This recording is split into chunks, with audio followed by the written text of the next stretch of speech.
Look up in the sky. It's a bird. It's a plane. It's Superman.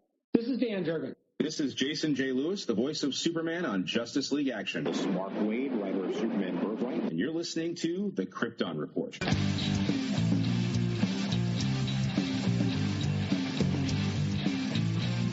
The Krypton Report podcast is dedicated to all things Superman, Supergirl, and the planet Krypton. We discuss movies, TV, game, comics, and all things DC. So join me, Tyler, with my co-host James and Jania. Welcome to the Krypton Report. And there's not just one, but two people. That's right. I got the usual James, the man of muscles, the man of steel. And I have the last son of Krypton, the man-child himself, Bryan Peters. What do you mean, you people? I didn't say you people. All right. So, fellas, we're here to talk about a few things. We're here to talk about some news, some Fandome, but also the reason why we didn't see Fandome live is we were actually at Motor City Con near Detroit.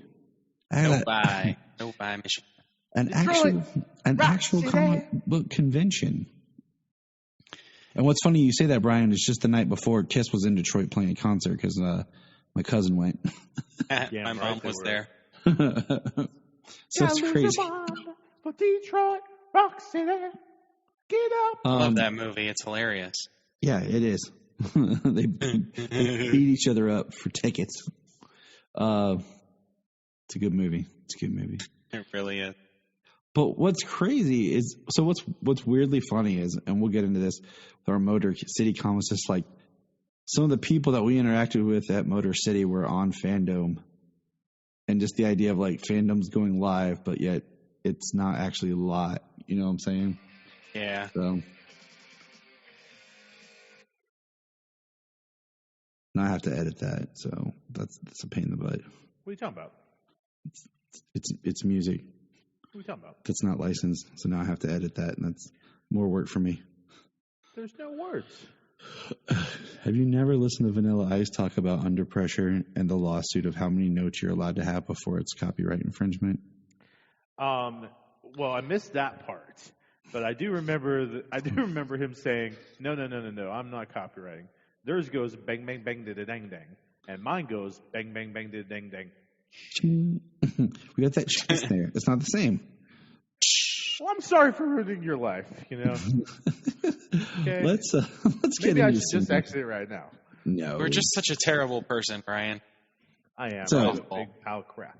All right, we'll get back to the crap. So, news-wise, Batwoman Season 3 has started. And with that reveal, we got to see that they're bringing in Killer Croc into an episode. And he looks pretty dang awesome. He doesn't look as good as James. That's true. I don't wear that much makeup. I don't That's wear true. any makeup. Unless it's Halloween. Hey.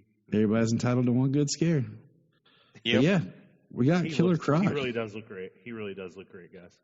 So I'm pretty excited to see that because I really feel like that is going to be Batwoman's thing this season. Like I watched the first episode and it was pretty good for season 3, and it was Batwoman versus a new Mad Hatter. So someone who got Mad Hatter's hat and was, trying to be the new Mad Hatter. So it just seems like that's going to be the big consensus for this season, is bringing in as many elements of previous Bat villains to draw us in. And it'll probably work. Probably. Because, that Killer Croc looks sweet. Well, he really does. You ain't going to get a better Mad Hatter than we got in Gotham. I mean, come on. Oh, my God. Mad Hatter in Gotham sucked. Sold the show. Sold it. Canceled the show. It was so bad. I did. I did like how they've got the makeup and the teeth going all the way up the side. I wonder if it's going to have just a tiny bit of post there to like open the jaw a little bit, Yeah. So it doesn't just look like row of teeth up the side that never open. Or Right. I'm interested to see how they do. I mean, he looks good. Yeah, it looks fantastic. I do like it, and it's green, and it looks just very reptilian. It almost looks like a feasible character, you know? Absolutely. Because like Croc and Bane and Solomon Grundy, you know, those in particular, like they've gotten like just outlandishly massive in different mediums. So it's nice to see that Croc, you know, kind of seems like a feasible real character, not a King Shark version from Flash version of Killer Croc. Amen. You know? Yeah. You know, my biggest complaint about Killer Croc in the Suicide Squad movie, the original Suicide Squad movie, is that he just looked like a guy with just a bunch of scales on him. Like he didn't like feel like Croc to me, you know. And when I see this picture of him and Batwoman, like you see him with the closed mouth, and like you're like, okay, these teeth kind of look like they're not really working very well.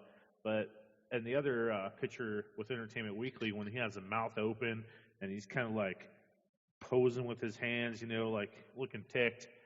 Like I can see where all these teeth are going to come into play, and I think you guys are right. I think that we're going to see this jaw open, maybe a little CGI there, but he definitely feels more like the Waylon Jones Killer Croc that we need. Like I'm excited for it, man. I really am. Awesome. So here's another piece of little information. The Superman and Lois soundtrack dropped, and that's awesome because I've been waiting to hear this and listen to it for a while. Like when the show first started, Dan Romer tweeted out about the pleasure it was to make the music, and I sent him a message like, "Hey man, I love your music. This is great. And will it ever get released?" And he said, "I'm not sure when." Well, we finally have it, and as of this recording, the Blu-ray home release has been released, and we are doing a special right now to win the digital copies. So that's out there. Yes, when I pick up my digital copy, I just like Tyler did have the whole season. Well, you know, since we can't play music, if anybody wants to know any songs are on it, I will sing one for you, okay? Somebody save me. That did come out, but that is not what we were talking about. Yeah. You know, we just had the 20th anniversary of Smallville, and as of this recording, the complete series on Blu-ray was released. Ooh. Okay. Going on Amazon right now. Which I must say, I was pleasantly surprised today when I heard that mine was ordered, and I'm just Oh yeah, you so did excited. No, I did not, Jamie. Oh, you didn't? Oh, score one for the girlfriend. Great success.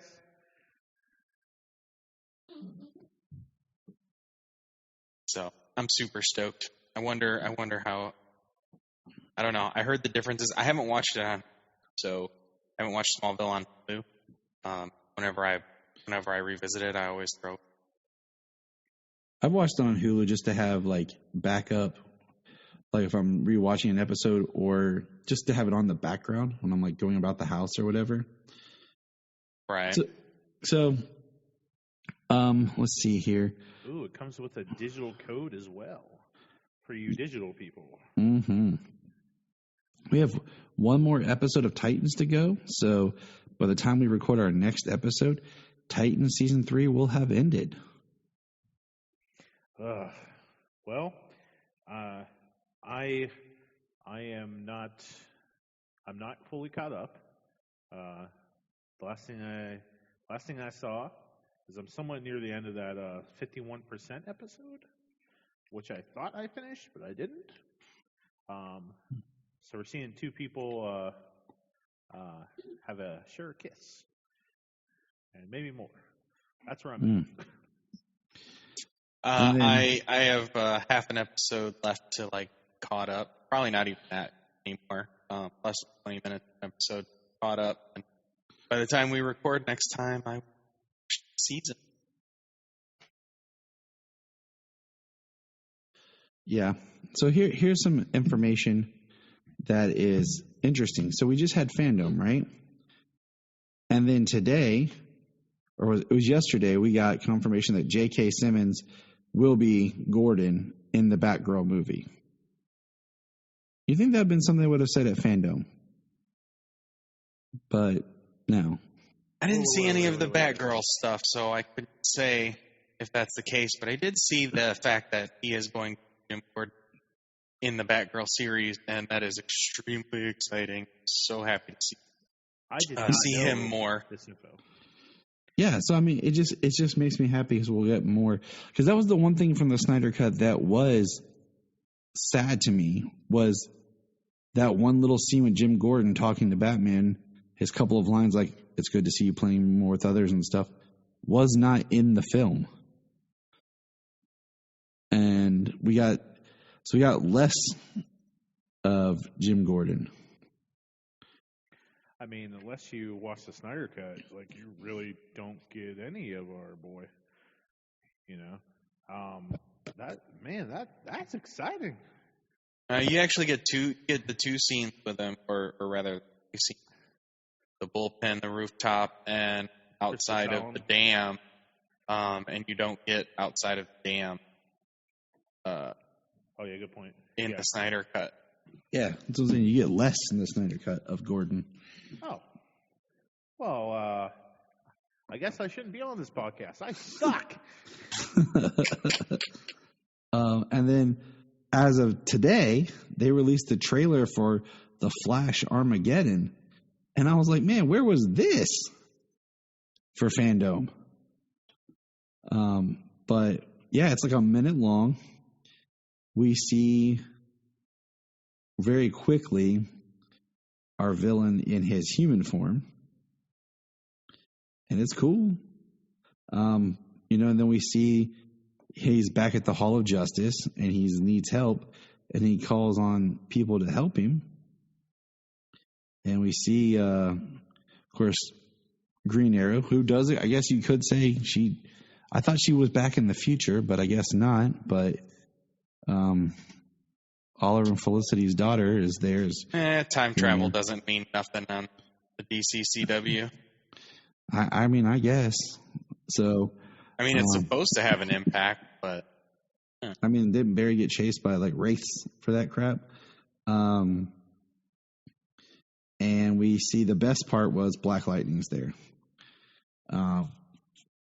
And. You know what I liked? Oh, man, you're going to take it. Go ahead. Go. Am I?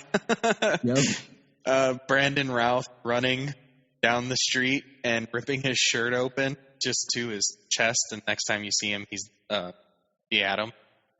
He's Ray Palmer. He's not Clark Kent. Oh, okay, so you didn't take the one I was going to say, my favorite part is that the Run Barry Run line is said by Black Adam. Or not Black Adam, Black Lightning in the background. You hear Jefferson go, "Run, Barry, run." Oh, really? Oh, yeah.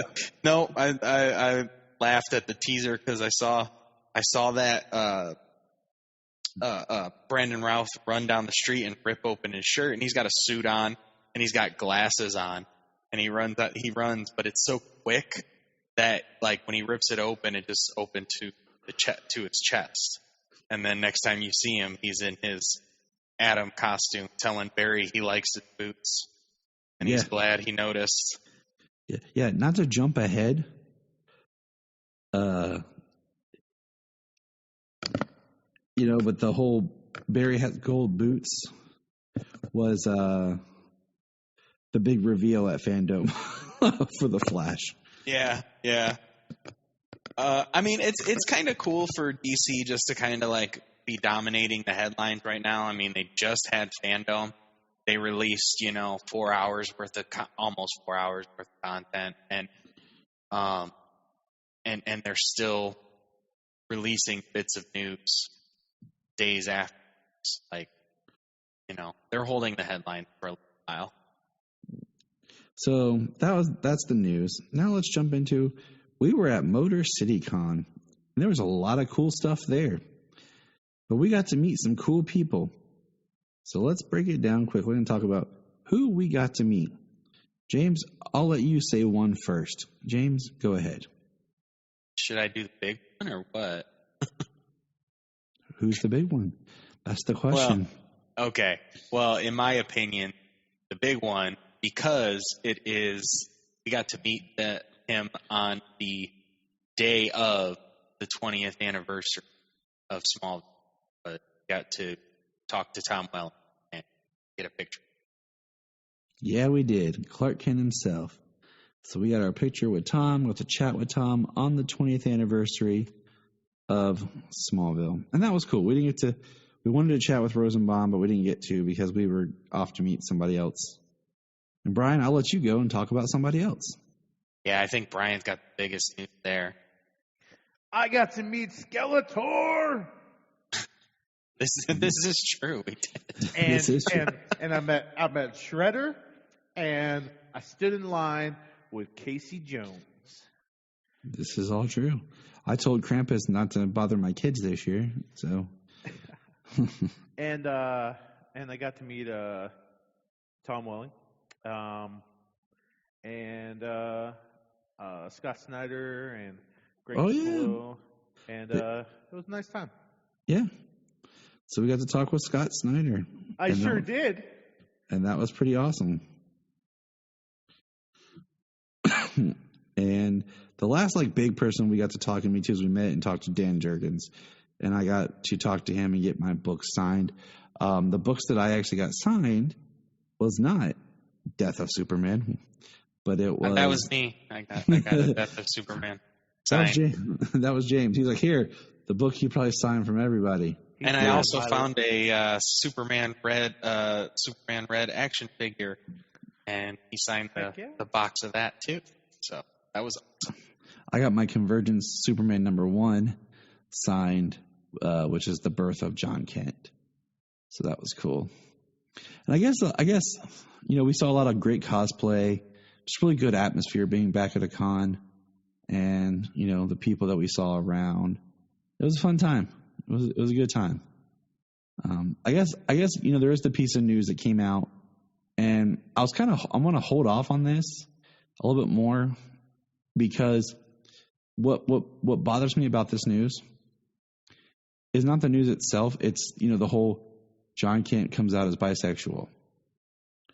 Okay, but what bothers me about it is it's in issue 5. And today, so this came out last week, but today issue 4 came out. And what bothers me is I'm really getting tired with comics, them revealing stuff a month or two before the issue comes out. And I'm like, why do I want to read the issue now? I miss reading the story and being surprised and seeing development in the story without just being told what's going to happen. I mean, how much better of a reveal would that have been if I was just reading the book and it happened compared to them releasing? It's not like they released it and talked about last week and then that issue is what came out this week. Yeah, So, when Tim Drake, I think it was in Batman Urban Legends, when Tim Drake came out as bisexual, you didn't see it coming. It was just in a panel, and he's like, "Yeah, I'll go on a date," and it was big. It was a big deal, and now John is just, "Hey guys, this is coming up. We just want you to know about it. Please buy this issue." Spoiler is definitely the worst part about right. And that's what I'm saying. Besides people's reaction. And it is what it is. I mean, the thing is, we talked about, the thing about John Kent is he's only been a character for about 6 years. And they've done a lot with him with aging him up in the past 2. Yeah.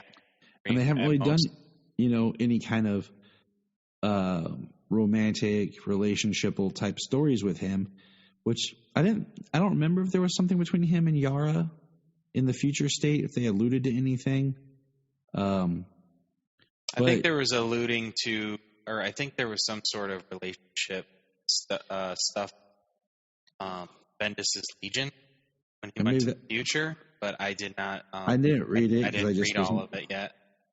I actually have it, but I didn't read all. You know, I just I didn't read it because what do you call it? I just was mad at Bendis for aging John up. Right. And so, and that's the thing is John's at least an original character. So this is coming into like his story as he's like being developed and he's growing. It's not like one of these retcon things where we have these characters that just get retcon backwards. Like, yeah. And you say that by, him being a new character, he is a new character and all the headlines say Superman is bisexual. And everybody is everybody's just like, what? Superman's bisexual now? Like, Clark Kent not bisexual. Son, who takes over the mantle is.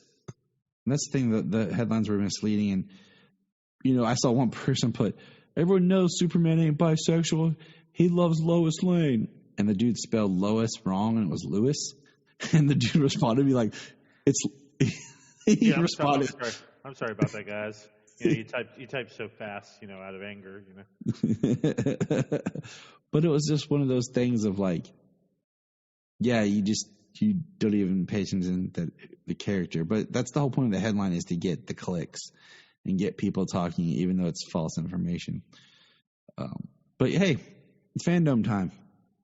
So let's all dial into the internet. Yeah, that's how we watch the internet here. And let's talk about fandom. Still have dial away. Yeah, that's how it is in this house. Don't pick up the phone, Jania. You got mail. Oh man, I got disconnected. But yeah, so let me pull up my notes here. You got mail. And right off the bat, so the day after, I had some work to do at home, and I turned on and watched the feed. I just had it playing from YouTube. We the three of us, we watched the Black Adam trailer, tease, part, huddled around James's phone while sitting eating pretzels in the con, and then we watched the Batman trailer watching Bryan's phone in the van. Like, oh, it looks cool on this phone screen. Same thing with the Flash. It looked really good on the phone screen. We're like, we have to see this now. So my notes go kind of in the order of what was presented to us and the way they did it. So here we start. Black Adam teaser. First, it's like a 4-minute thing, and it has them talking about Black Adam. And we see Aldous Hodges, who's playing Hawkman. We see concept art. We see Pierce Brosnan. And we see the Dr. Fate mask. And they're just kind of talking about the movie. Yeah, I did like that. I mean, they're still hiding those other characters, but they said each one of who they are. And it's like the Hawkman across the chest, Cyclone across the chest, and then the helm. And then Noah Centro, or however you say his last name, as Atom Smasher. Oh, yeah. Kanto. Yeah. And then they pan out, and it's Dwayne Johnson. He talks about, the power shifting in the DC universe, just like he did last year. But only this time, they give us a little clip, which was basically, it looks like our people digging and break Black Adam out of his tomb. And it's him showing up, and he grabs a dude and shoots electricity in him and turns him to dust, and then starts to fly up, and we get Black Adam. And the music sounded awesome. And his suit, from what we could tell, looked awesome. Because like what you said, James, his lightning bolt looks like it's burnt. Yeah, it looks like it's like it's almost embers burning in his chest, and it's shaped like it's not a light up thing. Shazam's was. And I still don't know how they just didn't paint Dwayne Johnson and say, that's your suit. It would probably take longer to paint him than to, like, all right, we're gonna paint you this one time, and then we're gonna design a suit around that, and then you have a suit to wear. Well, they tried it on James, you see, and they ran out of paint in certain areas. No, see, we're going to talk about James later, because James has had a little stand-in scene later, and we'll talk about that. Hey. But so that was the Black Adam, and it was cool. The one thing that does surprise me about the Black Adam part of the fandom was afterwards we didn't get any kind of like official release, like photo of him in costume. I was expecting we'd get some sort of like costume reveal. But so that was cool. It was a nice little tease. By the time the movie comes out, most likely, if they do Fandome again, which I think they should, I think it should be a yearly thing. The movie should already be out by the time they do it. So, and then the next part was Grant Gustin brought up. And they were talking with Grant Gustin. And the big reveal for The Flash was a picture of Grant Gustin, like a Photoshop, promo image or whatever, with gold boots. Yeah. Not even the Armageddon trailer. Just, I got gold boots now, guys. That's all you need. That's all you need, man. And we're like, duh, we know there was leaked photos behind the set, man. all you need is gold boots. Because once he gets gold boots, he's really the Flash, you see. Oh. So for 7 years, he hasn't been the Flash. Heck no. Heck no. Well, I'd agree. I'd agree the way, everybody does everything for him. Runs. Run. All he does is run. Wells fixed something. Then it was Cisco. And then now it's, Chester, Chester. Yeah. I don't know. But forget what his character name. Chester. Otherwise, yeah. No, his hero or villain name. Well, let's not go there. All right. So the next part is Aquaman 2. And it's a behind the scenes type trailer, which is fine because they're filming it. And it's less than like last year when we got the Suicide Squad, where it was like a trailer, but it was also behind the scenes. This was more behind the scenes, and it was like Momoa talking a little bit and James Wan talking. And, we saw concept art and some of the sets, little scenes of them filming on. And the big thing was Momoa was like, the tides are changing. The tides are changing. My favorite thing from that was Black Manta. Yes. The set photos. They're official photos from the set, but yeah, that's what they are. And Black Manta looks awesome. He looked really good last time. He looks so much better this time. They just took it one step more with the silver chrome helmet and everything to make him look more like Black Manta from the comics. Yeah. And his suit is less bulky, I almost wonder sometimes when they're designing suits, like, oh, dude, that's perfect. That's too comic book accurate. Save that for the sequel. Now make it a little less comic book accurate, and we'll use that in the first movie. Right. Makes sense. Really. That way we get another set of toys, too. That's it. That's what I tell everybody. Every time you reboot a character, that you do the suit or something different. For one, you put your staple mark on the character. Two, that's a whole new T-shirt, a new figure, a new poster, a new bed sheet or whatever, pajamas, because it's a new image of Batman. And I use him because we usually get like 3 Batman costumes per movie in every movie. So the next is a little bit about the Aquaman animated series. And it was kind of hosted by Fuel Leborg. Oh, it looks so good. Oh my gosh. What, Brian? We can't hear. You're cutting out, Brian. It looks so good. Yeah, we're getting rid of Brian. Goodbye. I still haven't watched it yet. I actually was going to just turn it on with the kids around because I wanted to see more of their reaction.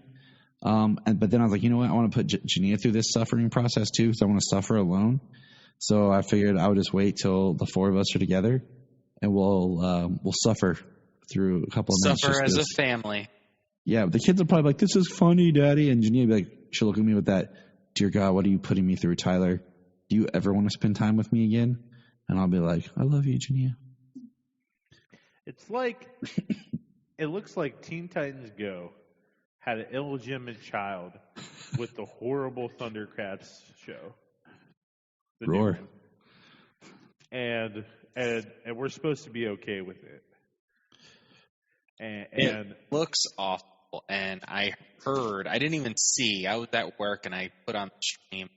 I only caught up to that point, the Borg and the clip that they shared, and just what I heard, it's like, sounds so stupid.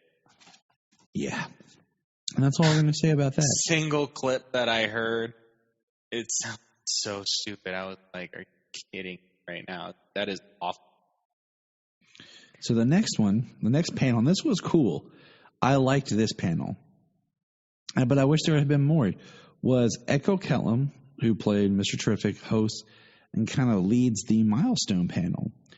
And they talked about Milestone, how they're bringing their line back, and how they're, the one line that they hadn't brought back yet was Blood Syndicate, and that Blood Syndicate's coming back. But then they talk about they have 2 movie projects, one being Static Shock, was going to be produced by Michael B. Jordan, and 2 animated feature films that are having the scripts looked at. And that was really it. It was a lot of talk. There wasn't anything, a whole lot to it. Nothing was being presented or really shown. Right. That's exciting, though. From the experiences I've had with the Milestone characters, I want to see more. So, more screen time, that would be great. Yeah, and like I said, I think Milestone is really rich that you could just do a series called Milestone, and just be their whole universe, like a show with all the characters in it, and tell different ways of telling stories in an anthology type thing. Then the next little panel was and this is weird because it's from Webtoon, and it's the Batman Wayne Family Adventures, but it's like a motion comic. It's weird because they talk about it like it's a show, but it's more like a motion comic. And yeah, that's all I'm going to say. All right, so the next thing was the Suicide Kills the Justice League trailer. And this was cool. But I'll say the negative up front. The negative is, here we are over a year later, and we're getting the second trailer for a video game that was supposed to come out this year. Oh, no, next year. Originally, it was 2022.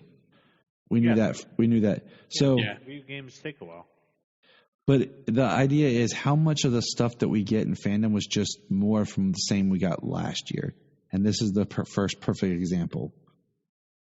Well, I know you're not much of a gamer, but this is normal. Not really. Yes, it is. You don't put out a trailer for a game a year ahead of time, and then put out another trailer. Yeah. 2 years ahead of time. You put a trailer out for a game 2 years ahead of time. Yeah.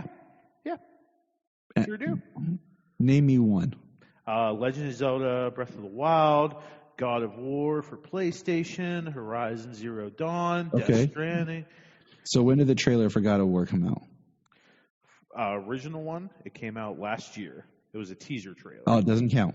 Because it doesn't count. Sure it does. No, it doesn't. You know why? Because everything's changed because of COVID. that's why all these things are getting pushed back, is because they can't release the systems. They can get the systems made to sell, so they're not releasing games to sell. Because it was already planned for the game to come out next year, COVID or not. But that's the issue with the other game we're going to talk about.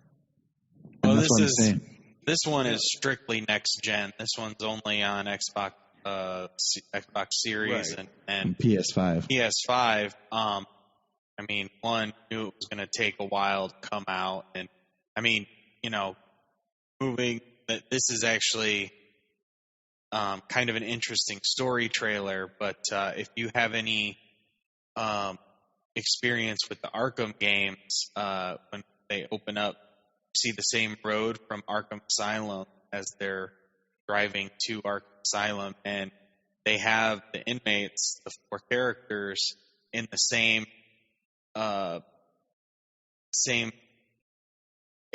cell area in the beginning of that game where the Joker escapes and starts a rampage. That's sweet. Yeah, it's the same one, same floor, same laser grid, like doors almost. I don't. They're just, you can't get past them. Shock that they keep you in. It is rock steady, Yeah, it's not uncommon for a big game release to release a teaser 5 years before the game comes out. Well, at least I know, I used to be a bigger gamer when I was younger, and that's since gone away. I've been playing a little more recently, but that's not gonna last. I mean, I know that they'll talk about games for, at least a couple of years ahead of time, but that's like in magazines like Game Informer and those types of magazine stuff. They'd let you know what was coming out, and but that was time. It's just crazy that don't worry about it, guys. It's gonna come out on time. It's gonna be all right. Yeah, this one might. It will. But the graphics look amazing. We see more in the trailer of why they're being. Amanda Waller sends them into Metropolis. That it looks like Brainiac's basically taking over the Justice League. So now they have to kill the Justice League.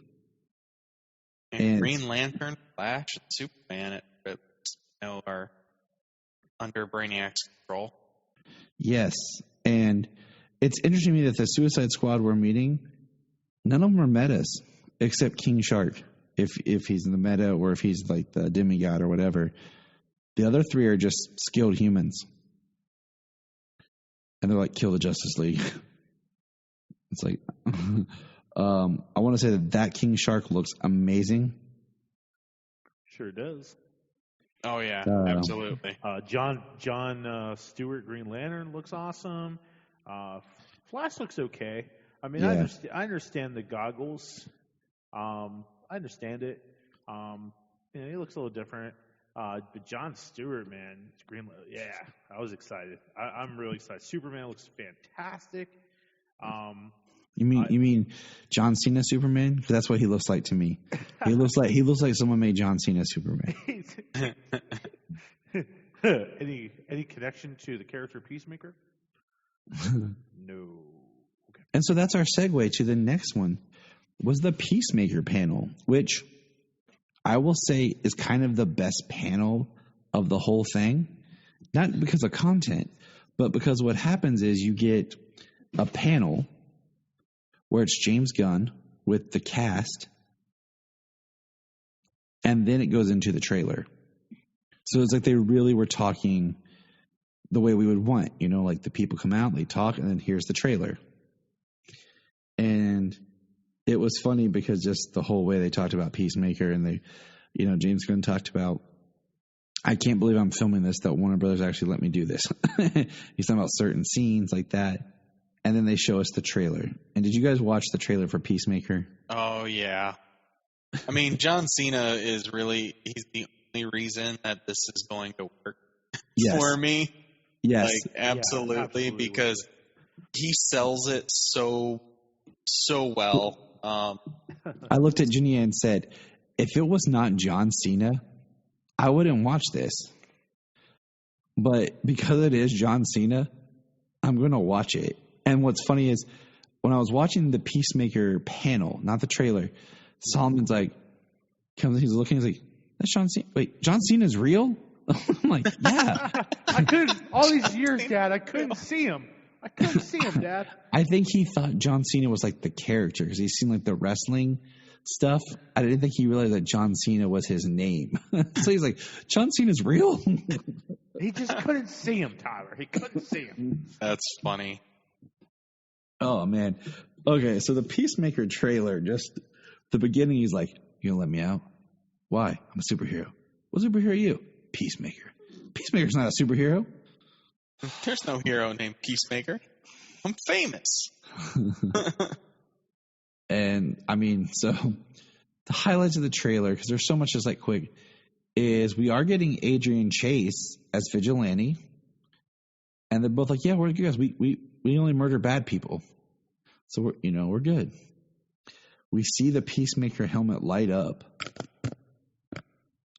We have Robert Patrick playing his dad. Which is simply amazing. I'll buy it. Yeah. And then I think, the highlight is when he sees his eagle, and his eagle wraps his wings around him. He's hugging me. Dad, get my phone. I want to take a picture of this. He said, I don't want to move. I don't want to scare him. And then we see him like in the car with him, like his head hanging like a dog. And you're just like, this is going to be like, there's so many quick cuts of like gratuitous violence but yeah, it's going to be over the top. Oh my, yeah. There's a scene. I absolutely have no idea what's going on. He's dancing in his underwear, and then that's the James scene. That's the scene where James came in and was the double. And then some chick is like slamming him back and forth against the wall. Some 80s metal band fangirl chick. Yeah. Yeah. It's gonna be something, and that comes out January 13th. And it looks like it looks like it's absolutely coming up after the Suicide Squad. I mean, saw the stinger at the end, and then beginning of this, he's waking up in the hospital. So. And speaking of the Suicide Squad, there was like a little thing of just them thanking James Gunn, and, just saying thank you, and then Fuelborg talks about how he's mad how Javelin didn't get his spinoff and, wasn't part of anything. So it's kind of funny. And John Cena's like, well, maybe we can figure something out. And then we get a little thing where it cuts for Superman and Lois season 2. And they're like, and it basically was just Lois and Jordan giving us walking around the set and just talking about the set for the Kent house. And that was it. It was like a little bit tour of the bottom floor set that they shoot for the Kent house. And, yeah. Yeah, just that everything that they shoot externally is outside, and everything that's inside the house is on that set. And the second floor to the house is actually the boys' room is a separate stage. And I was just kind of like, really? That's it? No kind of like little panel of them talking about what's in store for season 2 or thanking the fans for a great season 1. And no like date of season 2 will premiere in January or February, Nothing. It was really a waste. And then it goes into the Farewell to Supergirl panel, which to me felt like it was chopped up like it's going to be a DVD, Blu-ray extra. Like it's something they filmed to put on the Blu-ray, and then they just kind of cut it up and put little bits of it on here because it was really awkward and kind of lacking. But I don't know if you guys have seen this or noticed, the Fandome stream in China was longer because there's a lot of panels that are extended that are coming out that had more information from the Chinese stream than what we got. I do know that was it China that used a lot of Zack Snyder's Justice League and his movies as a lot of their like advertisements in between things. Interesting. Yeah, there's a couple things I've seen from the Chinese thing that I'll point out as I get to it here. And then we didn't get a trailer or anything or nothing really talked about other than we got to see the character sides, which we'd already seen for My Adventures with Superman. We got a mention of it, and we got the character like side pictures, and that was it. Nothing from the voice cast. No announcement of when it might be coming. Honestly, out of all the projects that we've heard talking about for HBO Max, nothing was mentioned, which makes me wonder if maybe that'll be something at Fandome, next year or something. And then in the Superman comics, they talked about 1036 starting the big War World story. And then we got that now Superman. Now this, okay. So I've heard some controversy over this. And my issue is not this, but it's something part of this. But Superman's new motto is truth, justice, and a better tomorrow. And my issue with that was, I thought that was John's motto. Because he was the one that had said it, and I thought that was what they were making his Superman to be, was truth, justice, and a better tomorrow. But now that's just Superman, period. Wasn't that what Clark told John and John told the press? Yeah. So I thought that they were like, that was his motto. You know what I'm saying? But now it's just Superman. So I'm like, that's fine. I just, I thought they were just trying to do something to make John a little bit more like in his own Superman. So. Well, I do like it how it makes it to all people. Yeah, we've had lengthy discussions about the American way. Yeah. And then the next part was Cam Newton and his Meshuggah hats, his felt hat company that's making Superman hats. And they're only, a measly $750 a piece for the cheap one, the Clark Kent hat. And I'm like, really? It's like that. Yeah. It's like the $500 gamer chair that Bryan's buying me for Christmas. See, you ain't getting nothing. If my fat butt can't fit in that Batman chair, you don't get crap. What? You'll get your chair when you fix this damn door.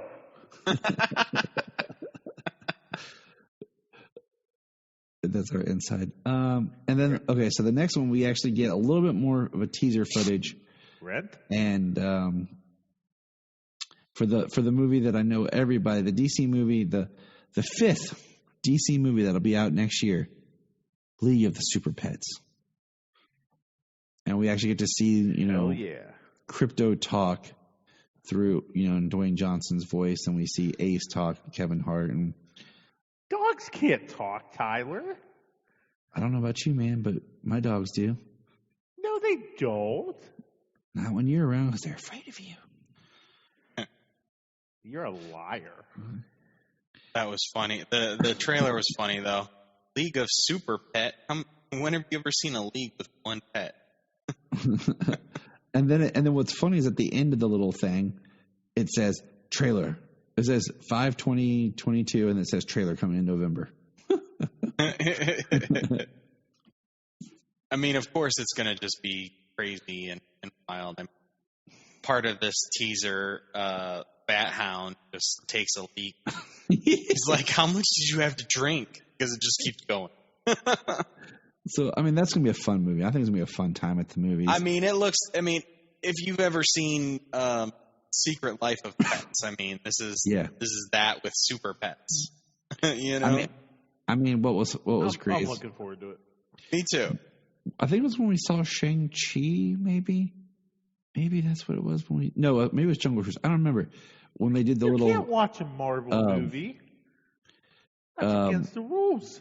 He walks out, and it's the like clip from we saw last, recently, where it's just Crypto walks and he presses it, and his cape comes on, and he flies across the screen and everything, and that was in the theater, and how kids in the room. Maybe it was Addams Family. That's what it was. It was for Addams Family. Addams Family makes more sense. And the kids got all excited in the theater, so that was cool. All right, so the next one is just it was quick. It was one of those news flash things, and I just combined these two together. They're at different times, but Doom Patrol and Titans both got picked up for season 4. So that's awesome. And then the next one was the Flash movie, minute clip thingy. Ezra Miller comes out and he kind of talks and introduces it, and it was all awkward. And I told Jenny, I was like, why does he look like he's shooting a John Lennon biopic? And so we basically get to see Barry's new suit in the clip. And it straight up looks like that New 52 Francis Manipul art.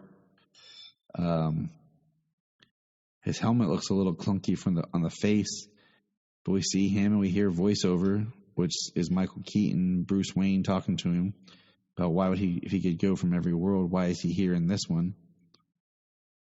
Yeah, and go to any timeline, any universe, and fight. And then we see the Barry that we presume is for that Earth. And then we see him spray painting his costume. And then we see Supergirl in it, but she's just standing next to them. She doesn't say anything or do anything. And our Barry says, "Are you in?" And then we see a shot from behind, and it's the bat ears as he comes walking out. Well, nobody does anything in this trailer. No, because basically it seems like the only reason he wants to stay on that Earth is his mother is alive on. Yep. I mean, we don't know anything about the plot, really. Yeah. I mean, that's really the biggest thing I can gather from it. Is his mother's alive on that Earth. That's what it seems like anyway, and that's not even a given. Yeah. And that was it. I mean, it was exciting. It was cool.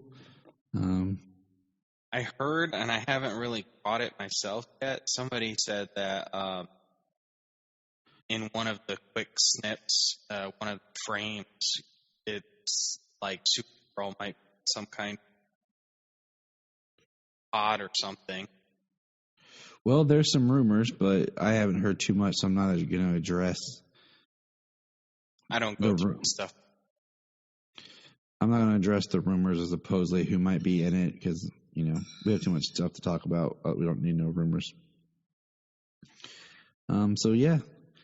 What do you guys think of to me, the biggest thing about that was the costume. What do you think of his new suit? The suit looked really, I think the helmet, the face might be a little odd. It's kind of a little quick to see. And it's not really in good lighting. Yeah. But I do like the lines, the light up. It does have the boots.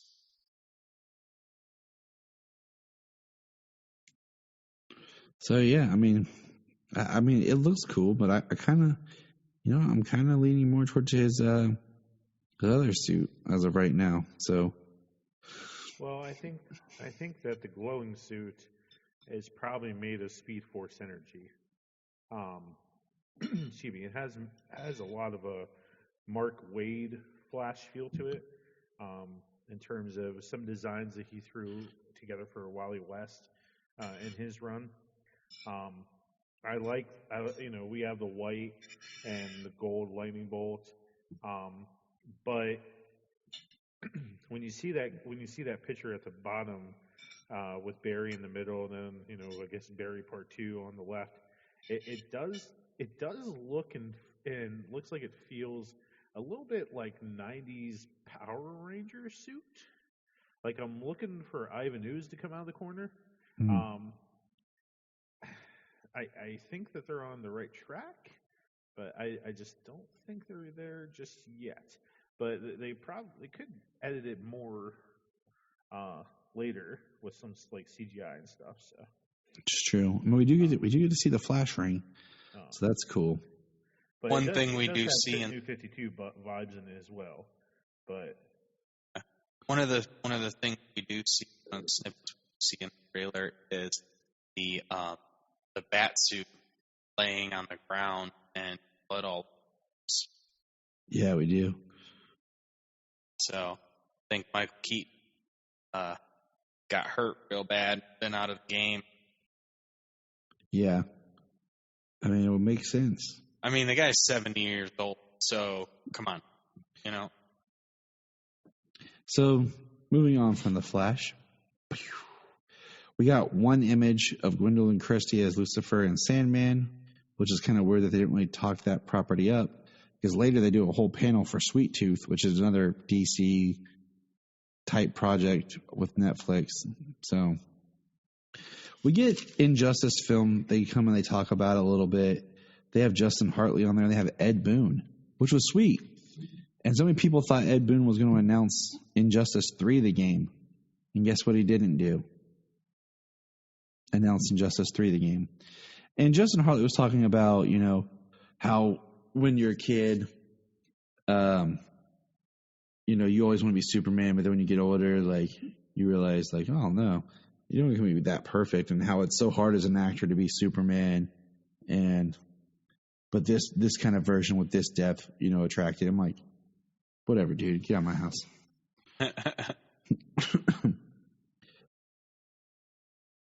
But then we get Blue Beetle, and Blue Beetle was really nothing. It was just the director and the screenwriter and the actor on the screen, and they were just talking about that. Yeah, we're doing Blue Beetle, and it's about a Latino family that's close, and it was going to be about the culture and bring that culture out. It was all like fluff. Then we got the Smallville reunion panel, because it was Tom and Michael sitting on the couch talking. Yep, talking with Tiffany Smith. And that was awesome. But it was also even more awesome when you realized that it was a lot longer and you could go watch the whole thing later on YouTube, which I did. And they had like cool intercuts with people saying happy, anniversary Smallville. They had John Glover, James Marsden, Michael Cassidy, Jessica Parker Kennedy, and then Sam Witwer, Laura Vandervoot, and then Justin Hartley, of course, and then it ended with a special message from Kristen Crooks. So it was cool. I mean, they didn't say anything that like I hadn't really heard other places, nothing big or anything, and there was no talk about the supposed animated series that Tom and Michael want to do. So it was cool, but I felt like it could have been something more. With DC dipping into the nostalgia area the way they have been with the Batman 89 book, 78, and Batman 66, like that.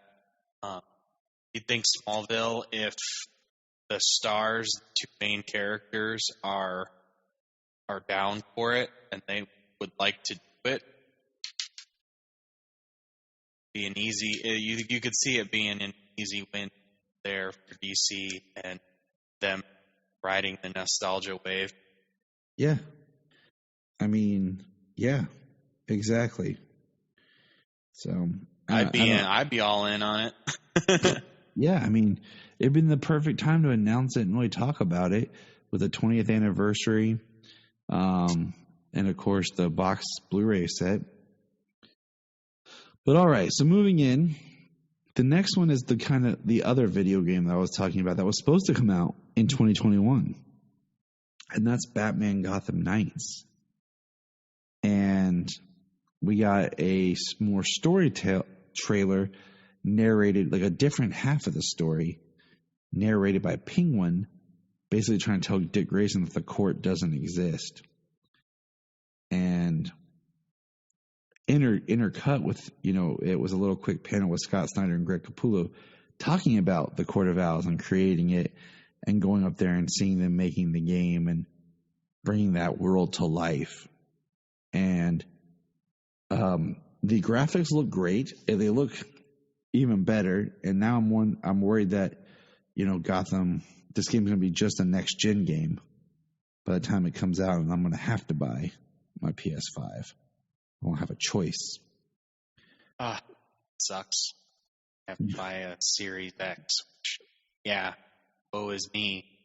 I have to buy a freaking Xbox Series X. But I love the Court of Owls, and it's been like the biggest thing to come out of the New 52. The biggest thing that's happened to Batman in a long time. And I sent you guys like a little photo I put together that shows the Court in the comics. Then when they appeared in Batman versus Robin, which they should have got their own movie. Just going to throw that out there. Then how they did them on Gotham, which their masks on Gotham sucked because the irregular Court of Owl masks are so creepy. And then at the bottom is a shot of some in the court in the video game. So, I mean, it's definitely something that would be awesome, in live action, something that maybe, this is me speculating, they could build into Matt Reeves' world, with his supposed television show and everything that he's building in his Batman universe or whatever. I think the Court would be awesome. But what do you guys think about the game? Bryan, you in? What character you want to be? Nightwing. I mean, hello. No, man. I mean, I'm definitely going to play Nightwing probably the most. I'm looking forward to some Tim Drake Batman though, or Tim Drake Robin. My gosh. Like they said that every character will play different, and Tim's going to have like a little short teleport thing. So I almost feel like I'll play as Nightcrawler and Tim. I'm very excited. Like, especially if you guys get PlayStation 5s, and we can the three of us can play together and find the fourth. Be amazing if they did crossplay on this. Oh yeah, I mean, Solomon has already assigned us all our characters that we have to play the game as. So Jania has to go through the game as Batgirl.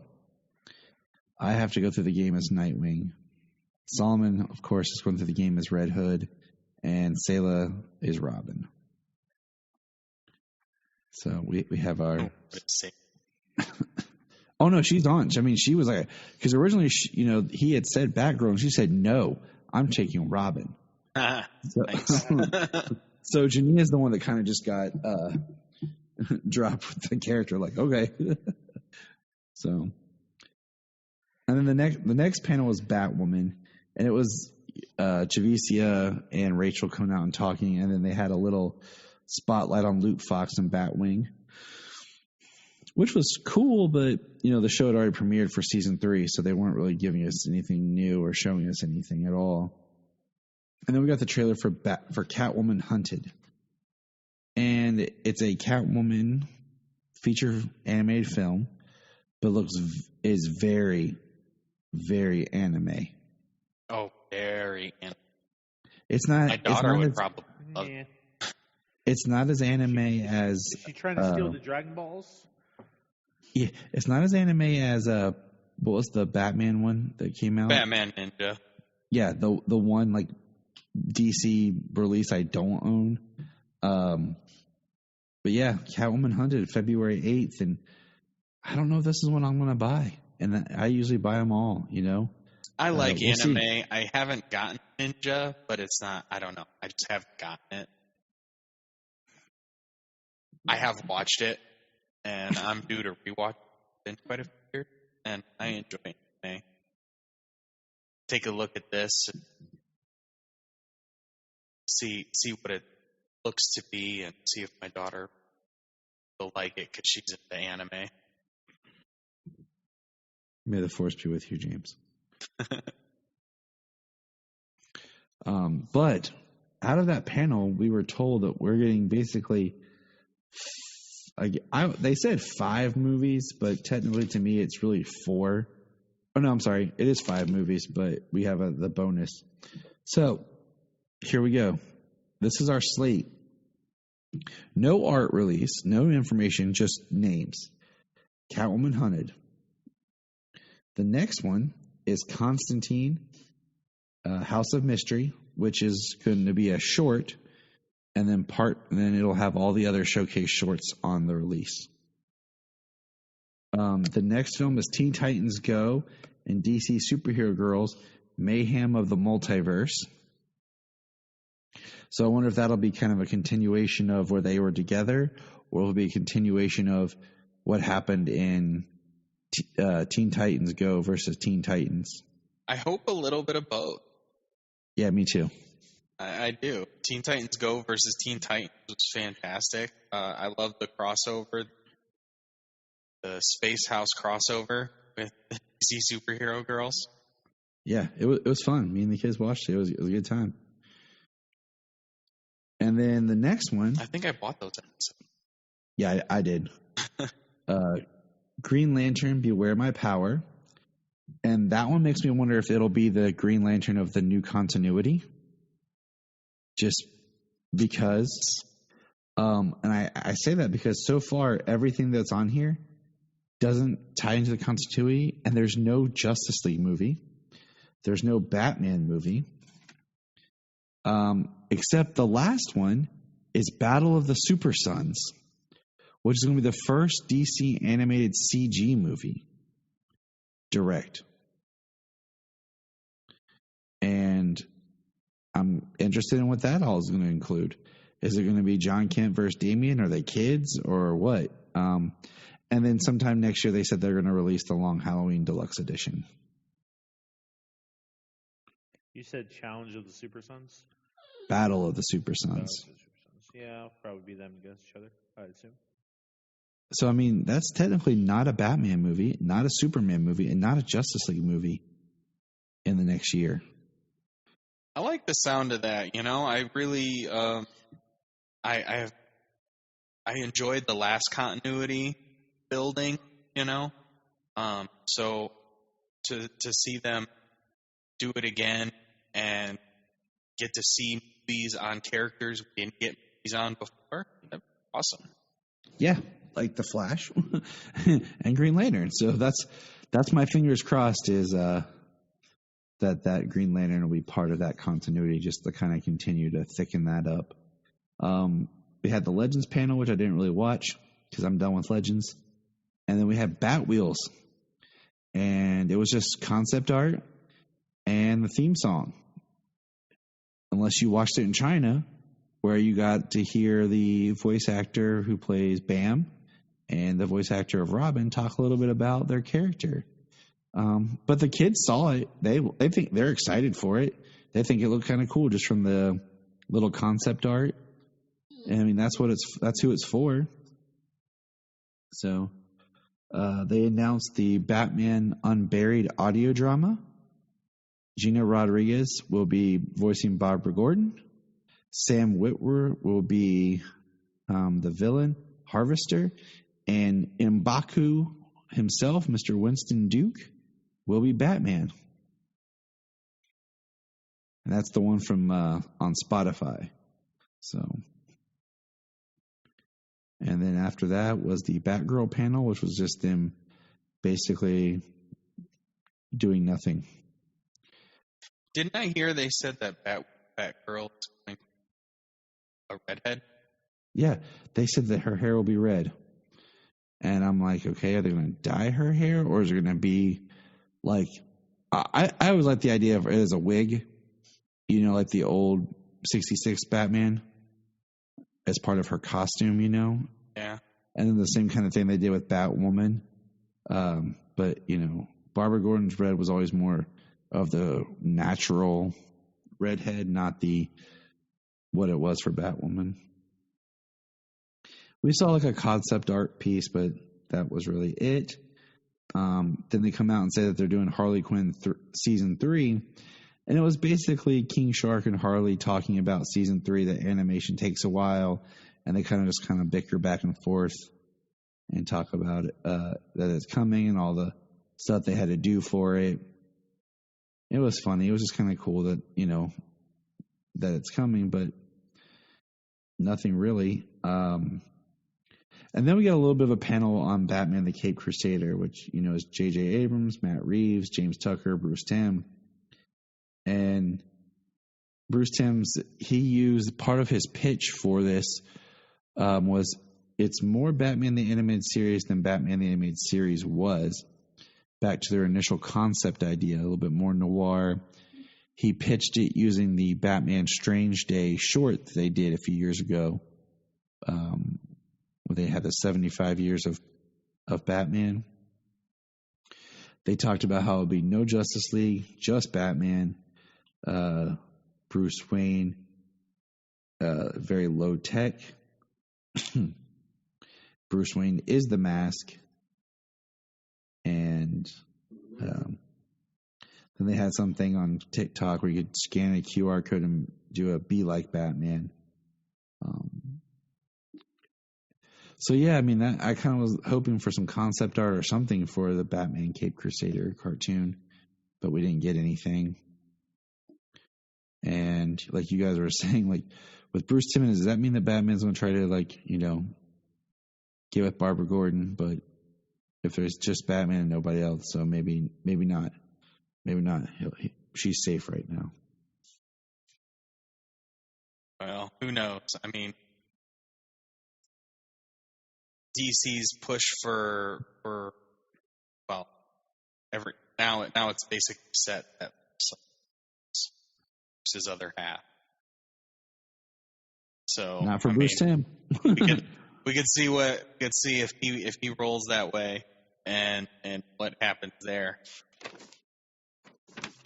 Let's see. The next thing was DC mobile game. There's a new killing villains is the name. Todd McFarlane talked a little bit about the toys. We saw a Swamp Thing. The one that got me the most was they did a little thing for Young Justice Season 4 Phantoms. It was like the first few minutes of the new episode. They established that it's Earth 16. It has a really weird 90s voiceover narrator talking about it. And then they released the first 2 episodes of the seasons now on HBO Max. Heck yeah. And I watched them. I did too, but it caught us off guard because we were hoping for like a trailer for it, release day, and they're like, nope, it's now on HBO Max. It dropped today. There you go. I mean, that is a hell of a gift. 2 episodes of Young Justice. So this Thursday, we will literally have 3 new DC properties drop on the same day on HBO Max. And I watch Titans and Young Justice. And actually, I'll watch Young Justice first. And then I'll watch Titans.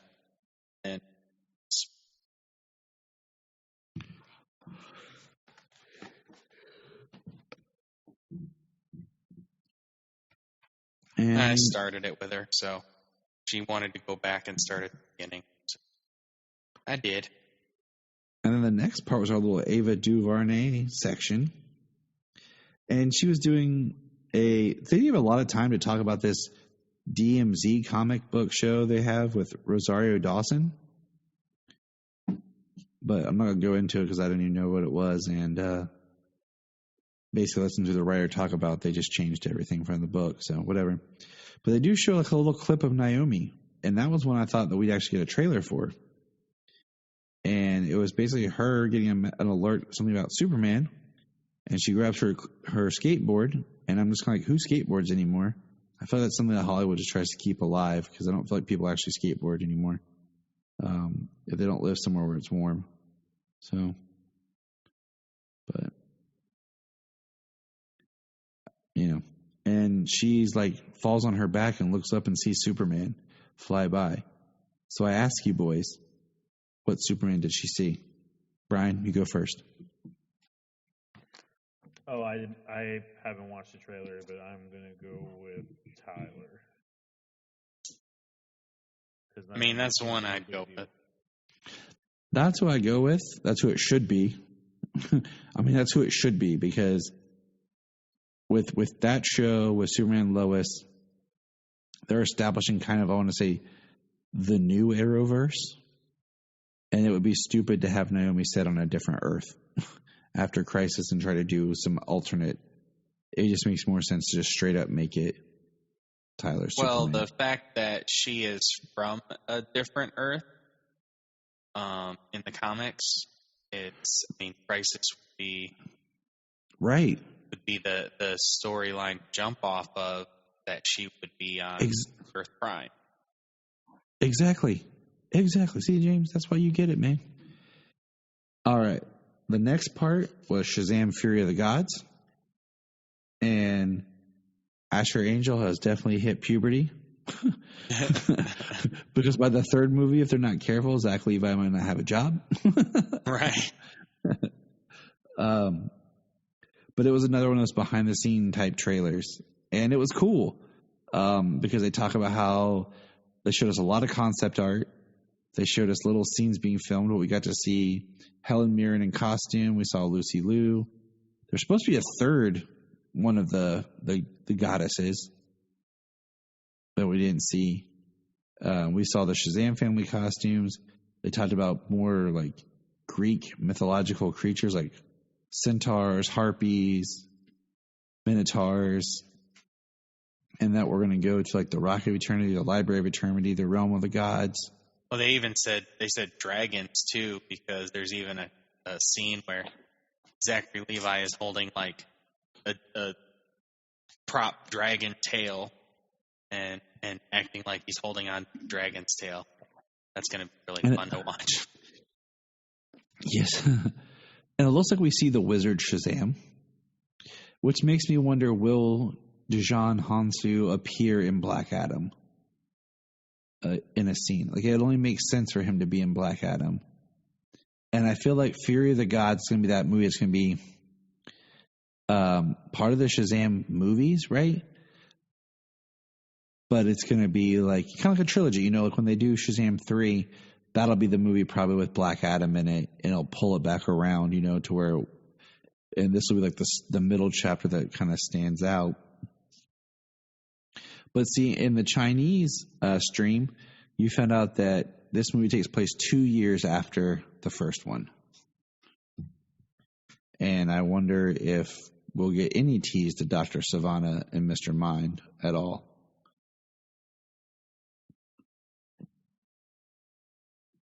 That I'm not really sure if they're going to. They've got a lot of characters to work with. Yeah. Shazam family. Bringing in the gods and other creatures. So I'm excited for that one. And that one just bums me out. See, that one makes sense that even though they're farther in production, like, they finished wrapping that movie, okay? But it doesn't come out till 2023. They're still filming Aquaman, and it comes out in December of 2022. And that's because I think they might next year start on Shazam 3 so that they can do Black Lightning 2022, Shazam 2 2023, then Shazam 3 in 2024, and kind of keep that momentum coming. You know what I'm saying? Riding that wave. Right.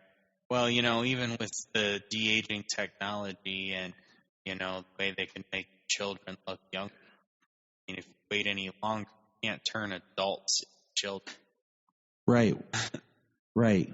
I mean, they tried to de-age some kids in It Chapter 2, and it just didn't quite work as well either. So yeah. I mean, the de-aging technology has gotten pretty wild over the last few years.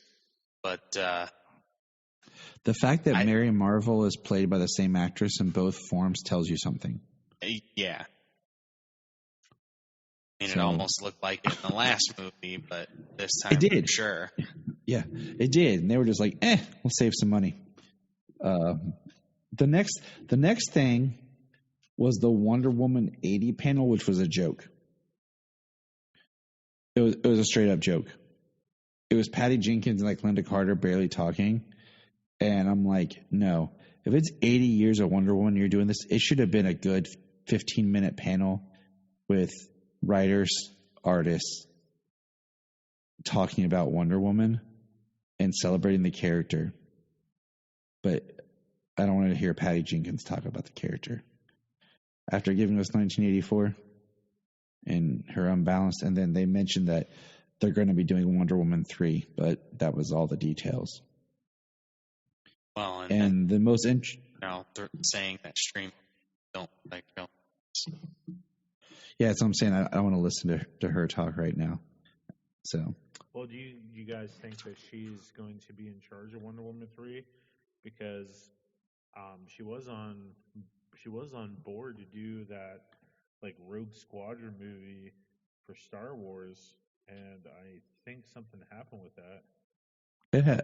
I'm with the way Kathleen Kennedy has done Star Wars until it's actually shot in the can. I'm not really looking at anything.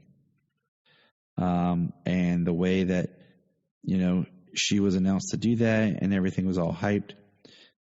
Wonder Woman 3 might be her like saving grace of really being able to come back.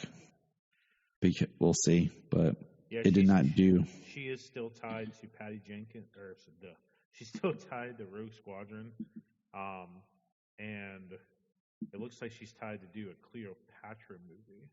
Yeah, that was the one that was like going to be her big next movie, which was her and Gal doing Cleopatra.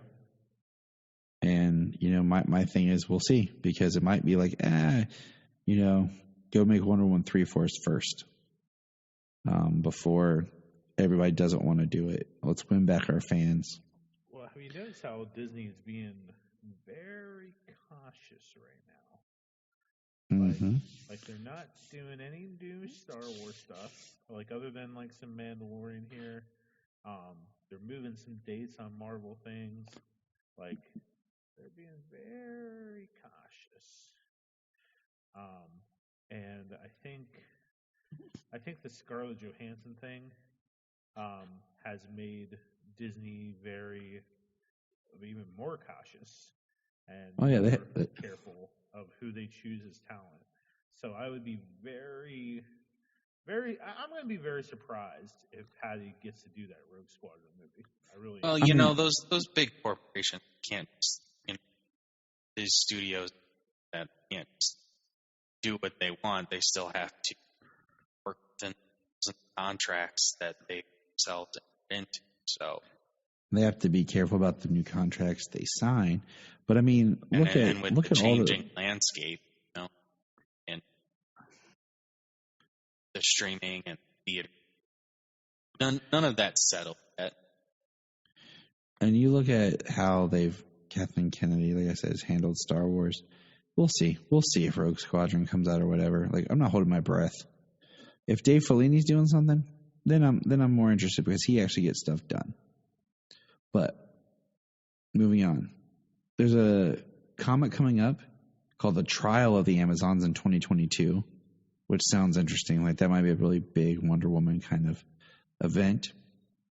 Here's something that got swept under the rug that no one really noticed, but I was excited about, was that Pennyworth was picked up for season 3, and it's moving to HBO Max to become a Max original. So that tells me that they're trying hard to get all their shows and stuff back in-house. And that the full Pennyworth series will be on HBO in 2022. So you can catch up and watch that. Well, in the last HBO Max video, like our fan or whatever, that HBO Max, they had some small stuff. They aren't trying to do that. Yeah, I mean, so what they don't have, Gotham, Batman 66, Smallville, and then we know the stuff on Netflix will be there eventually, because we all know they talked about the contracts eventually expiring. So we know that'll all come over soon enough. So they're trying, Whoop. Crypto. Oh, the little doggy. And then before we get into the last thing was for The Batman, we learned that Robert Pattinson auditioned to play Batman while wearing the Val Kilmer Panther suit mask, which is hilarious because that just seems to be the mask that everybody wears when auditioning to play Batman. That was the same one that Christian Bale wore to play Batman. And obviously would have been the one that Clooney went to audition. Nah, he wore Adam West. Clooney was So- the best. What did you think of the Batman trailer?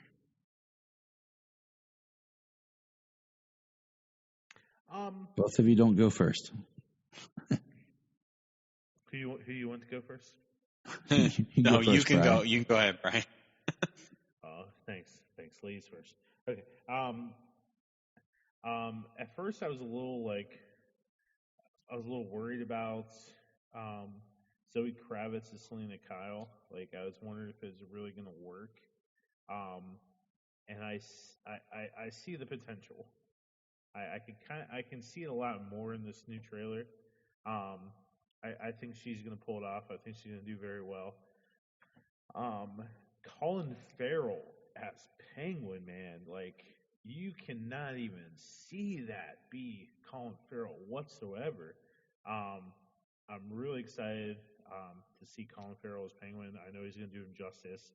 I can kind of already see that that cockiness of Penguin. I can already see that in the trailer, like when he's calling him sweetheart and stuff. I was very excited to see a little bit more of the Batmobile and some more of that action there. I would say it was good to finally see Alfred and see how he'll look there. But I think I guess my main concern is, like, I don't see Batman in that suit yet. Like, the way the mask is, you can see Robert Pattinson. Like, you can really see the details of Robert Pattinson's face.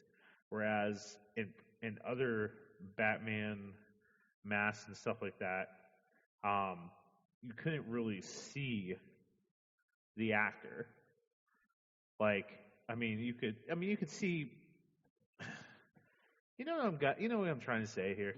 Like, like, you could see more of a disguise. You could see more of, like, okay, so this is Batman. But with Pattinson's outfit, I just see Pattinson acting as Batman. Like, I don't see. I get what you're saying. Like, It's hard to put in, and it's maybe because we see so much of the eyes.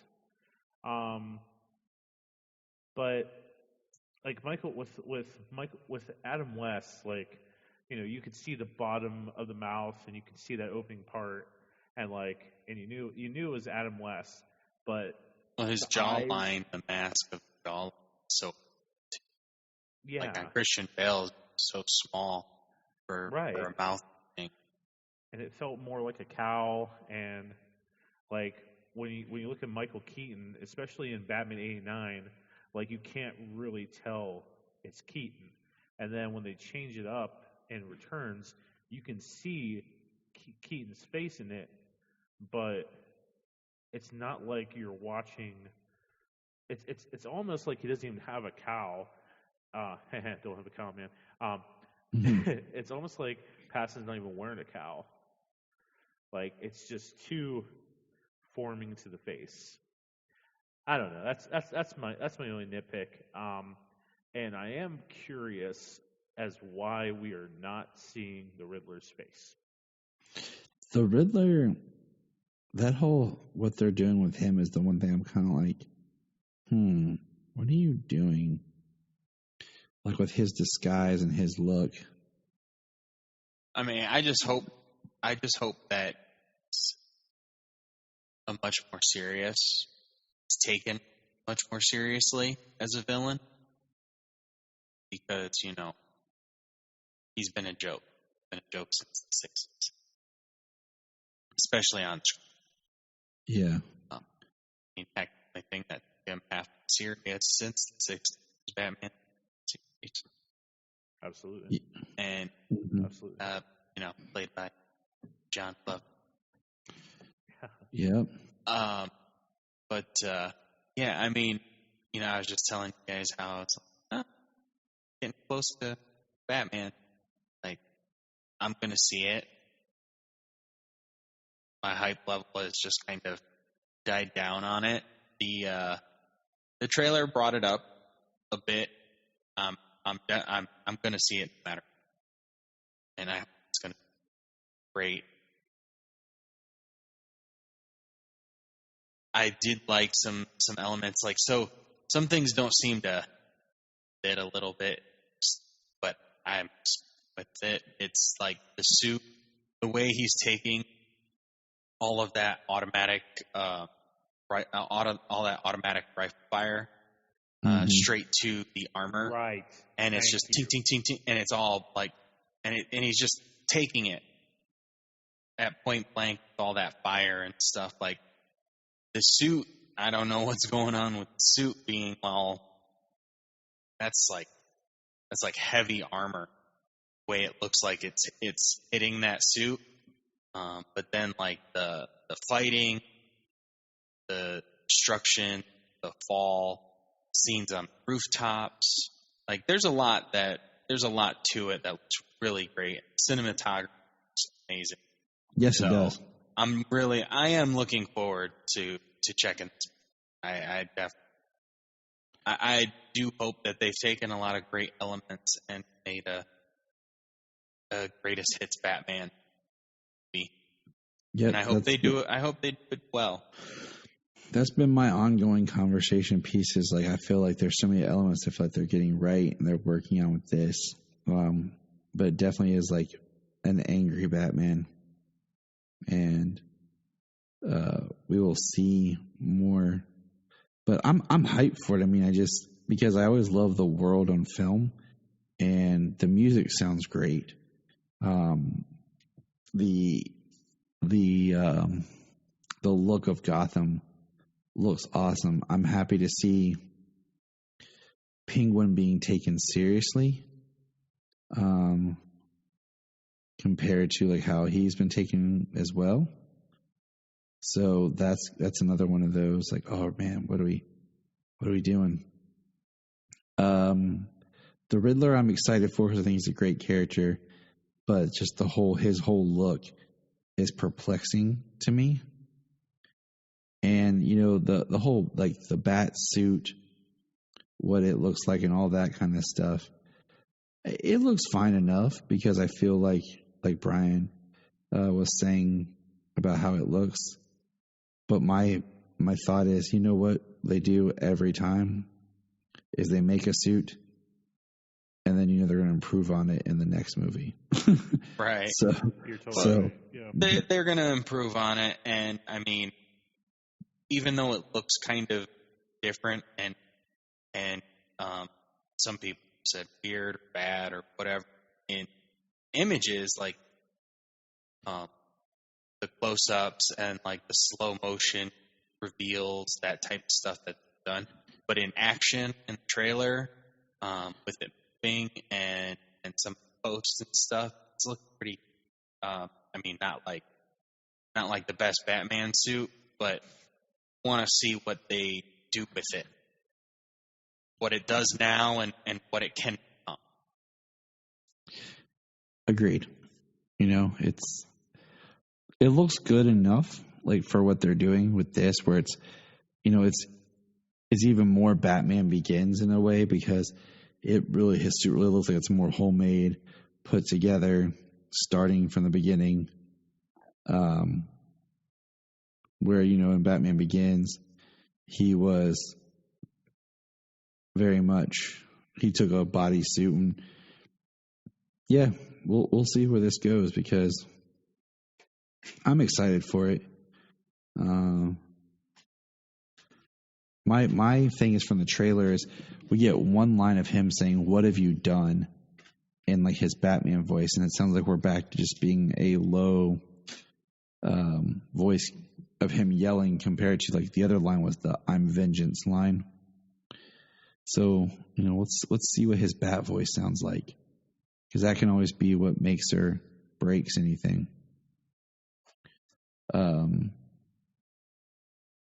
Yeah. Affleck and BVS had the best Batman voice, just with that modulator. It's the voice that makes the character. Exactly. Because we all know how Bane sounded. I feel like Matt Reeves, maybe he can redeem all the villains that have been done a disservice. I thought that I would be sounded great. Wonderful. I hope good. I would love him to Bane. That's what I'm saying. Like, Bane's not been done well, like, period. Like, Tom Hardy did good, but at the same time, Bane was underserved. So, yeah. So that was Fandome 2021. The Batman being the big thing to come out of, because that's the next DC film. That comes out in March. Yep. The next DC show is Peacemaker in January, and then the Batman in March. 1 month before Sayla turns 5. So, remember when Batman was coming out 5 years ago, and it was Ben Affleck? Yeah. 5 years ago when we had just had BVS. And we were happy. Your daughter was like not born. Itty bitty baby. Not born. Oh, not born. It's crazy just because it's kind of like when the sequel working title for Superman Returns was Man of Steel. And then the working title for the Ben Affleck film was The Batman, and they've kept it's a good title, so they kept it. Yeah, well, we know how studios roll those things over from different scripts and different pitches and things like that. When something doesn't pan out, people think push it on to the next person. Yeah, just like the story about how when Sam Raimi came in, they had an idea for Spider-Man 4. He's like, I don't want to do it. And they're like, okay. And they turned, and there was the script for The Amazing Spider-Man sitting on the desk, ready to go. So that's how they roll. But all right, guys, let's get out of here. It's late. It's tiring. And we got crime to fight. So remember. Look